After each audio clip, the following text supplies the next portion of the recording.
may prove handy. Since the lounge he has been given us a private room in which to write has a fire that smokes so badly that he has to choose between streaming eyes and frozen extremities. By close of play, on Wednesday, the score is 3,000 words odd. Through the ensuing weeks, he works steadily at the rate of up to 2,000 words a day, occasionally more. He revises arduously as he goes. In the end, it takes him closer to 5 months than 3, but the book that he knows in his heart he has to write is completed. The idea that had become fully formed in his mind is exploited without deterioration. What was that idea? The book's original working title was The Household of the Faith, the story of a household, a family, a journey shaped by religious faith.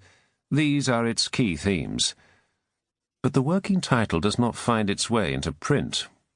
When the book is published the following year, its title page reads, Brideshead Revisited, The Sacred and Profane Memories of Captain Charles Ryder, a novel.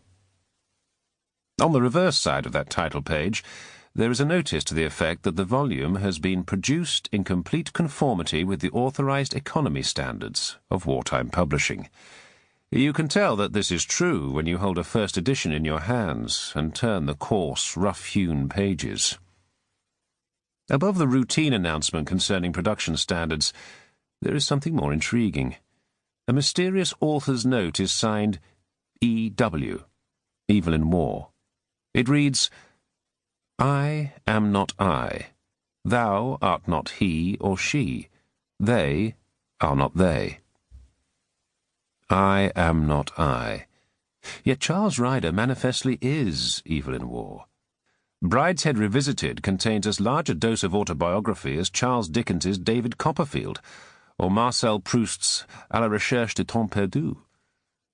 So who, then, was the thou who was, and was not, he or she? The they who were, and were not, they? What was the household of the faith that was and was not Brideshead? What were the events that inspired the novel? This biography sets out to find the hidden key to Waugh's great novel, to unlock for the first time the full extent to which Brideshead encodes and subtly transforms the author's own experiences. In so doing, it illuminates the obsessions that shaped his life, the search for an ideal family, and the quest for a secure faith.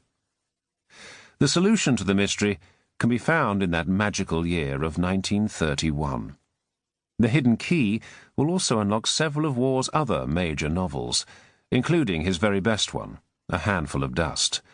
And it will bring us to a secret that dared not speak its name. But we must begin with two very different childhoods, and then we must go, as Captain Charles Ryder does when he begins his recollections, to Oxford, in the years immediately after the Great War. Chapter 1. A Tale of Two Childhoods. My name is Evelyn Waugh, and I go to Heathmount School. I am in the 5th form. Our form master is Mr. Stebbing. So begins his first extant literary composition, a brief self-portrait called My History, written in September 1911, at the age of 7.